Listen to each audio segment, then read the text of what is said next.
Elle a eu une personnalité hors du commun et un parcours toujours polémique plus de 50 ans après sa mort. Coco Chanel, illustre créatrice de mode, aura pourtant été beaucoup moins inspirée au moment de sa mort qu'au cours de sa carrière, avec des ultimes paroles aussi tragiques que banales.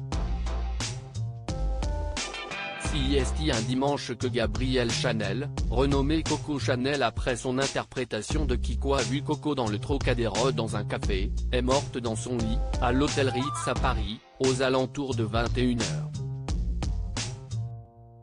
Elle avait 87 ans. Acharnée du travail, Coco Chanel était encore, quelques jours avant sa mort, en train de préparer la collection printemps-été de l'année 1971, qu'elle devait présenter.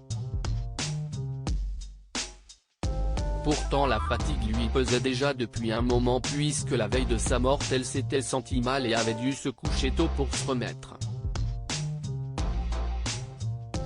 Le 10 janvier 1971 cependant, après s'être allongée sur son lit après une promenade et souffrant d'une douleur à la poitrine, elle a senti la mort venir. Selon Le Monde, elle aurait commencé par s'adresser à sa femme de chambre en exprimant son mal-être, « J'étouffe, Jeanne ». Elle lui aurait ensuite dit, entre deux mouvements de panique et se sentant partir, « CIST comme cela que l'on meurt avant de rendre son dernier souffle ». Une mort sans fioriture décrite de façon très pragmatique, à l'image de la victime, mais qui a pourtant provoqué un émoi international dans le monde de la mode, mais pas seulement. Une vie entre élégance et collaboration. Il faut dire que la vie de Coco Chanel a été bien remplie, de son enfance dans un milieu modeste à sa réussite fulgurante dans l'industrie de la mode. Celle qui a commencé sa carrière en tant que chapière est en effet parvenue à diversifier sa marque et à proposer une collection de vêtements, de bijoux, de sacs à main ou encore de parfums qui, toujours aujourd'hui, font rêver le monde entier. Mais derrière une créatrice de mode de génie à l'origine de la célèbre petite robe noire se cachait aussi une femme intransigeante, déterminée et ayant définitivement choisi le mauvais côté de l'histoire pendant que l'Europe se déchirait lors de la Seconde Guerre mondiale. Après avoir fermé sa maison de couture à l'annonce de la guerre, renvoyant ainsi 4000 ouvrières qui s'étaient opposées à elle en 1936 pour demander de meilleures conditions de travail, Coco Chanel continue tranquillement sa vie installée au Ritz.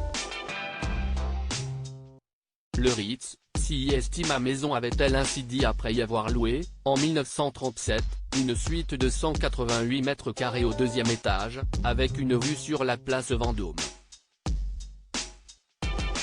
En 1940, le Ritz est réquisitionné sous l'occupation allemande pour devenir le quartier général de la Luftwaffe, mais cela ne pose aucun problème à la couturière qui, en plus d'y garder une suite, y vit avec le baron Hans-Günther von Dinklage.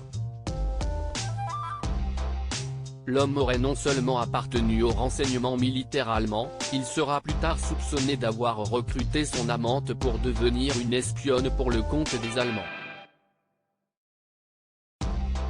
Un passé sombre, aussi sombre que le noir indémodable que Coco Chanel aimait tant, mais qui se retrouve souvent mis de côté au profit des créations de cette personnalité complexe.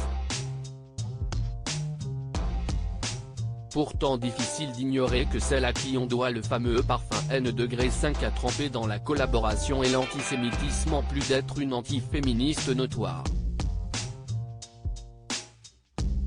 Des valeurs rétrogrades bien loin de l'élégance et de la modernité de ses tenues.